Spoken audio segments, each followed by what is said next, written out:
If you've been curious about where to find and watch anime for free on your mobile device, you're in luck. In this video, I'll guide you through 3 methods to access your favorite anime content without spending a penny. Let's begin with the first method. Start by opening your browser and searching for Crunchyroll. Once the website loads, simply browse for the anime you want to watch.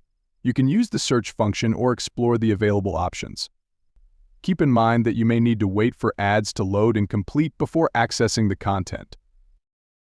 The second method involves searching for Funimation on Google and selecting the first website that appears. Similar to Crunchyroll, navigate to your desired anime and begin watching after waiting for any ads. For the third method, visit ttv.com and tap on Start Watching. Then, access the anime section by tapping on the 3 lines in the top left corner and selecting Anime. Choose your preferred anime, click on Watch and wait for the content to load after any ads.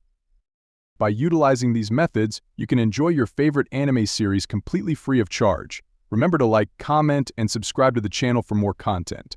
If you have any questions, feel free to leave them in the comments section, and I'll do my best to respond. Thank you for watching.